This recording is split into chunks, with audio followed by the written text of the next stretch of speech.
Good day and welcome to JNN's Headline News. I'm Kimberly Wright. In the headlines at this time, the opposition says the government, in a callous and insensitive move, has without notice terminated Windalco's mining license to operate the Kirkvine plant in Manchester.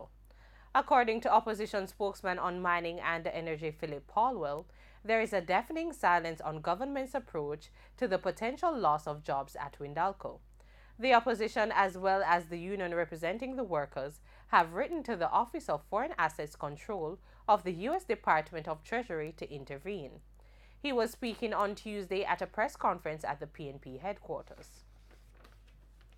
A 48-year-old man was shot several times and his body set on fire in Brokerage District, Christiana, Manchester on Monday night.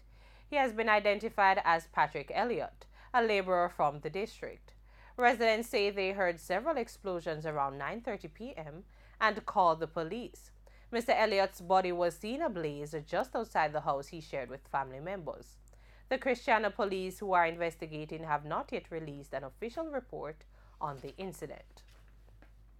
The two St. Mary men charged with the murder of 63-year-old returning resident Delroy Walker are to appear before the St. Mary Parish Court on Thursday, May 31.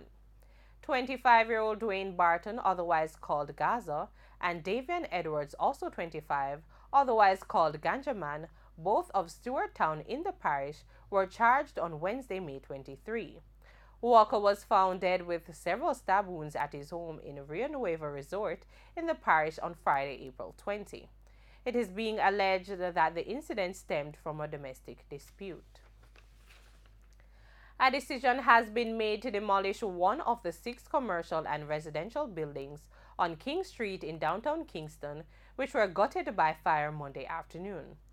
The massive blaze left 50 persons homeless. Town Clerk Robert Hill says one of the buildings is dilapidated and deemed unsafe. St. James businessman Shifu Huang has been fined $5 million or 8 months imprisonment at hard labor for unlicensed use of trademark. He was convicted of the offense and sentenced when he appeared in the St. James Parish Court on Monday, May 28. During sentencing, he was warned by the judge to desist from illicit trading, which can result in him ending up in prison if he should return to the court. St. James Parish Judge Sandra Wong Small has ordered the release of dancehall entertainer Tommy Lee Sparta from custody. Tommy Lee was arrested 2 Sundays ago in St. Andrew, with the police describing him as a serious gangster. Hours after his detention, he was transported to St. James for detention under the state of public emergency.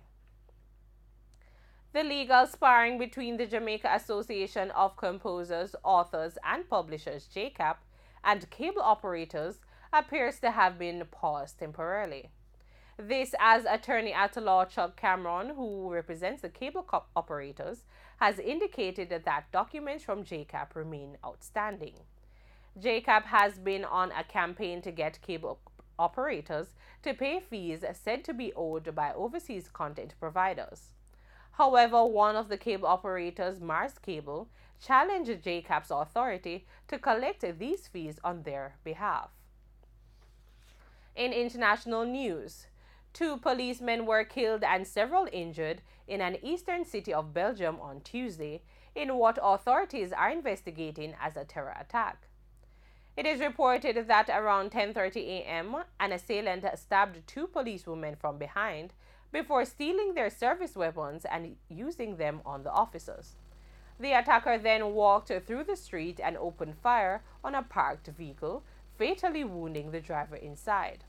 According to the prosecutor, the suspect then took refuge in a local high school where he held a woman hostage. When police intervened, the man opened fire, injuring several other officers, before he was shot dead. And that's it for Headline News. Join us at 8 p.m. for more details in Frontline News. I'm Kimberly Wright, wishing you pleasant viewing.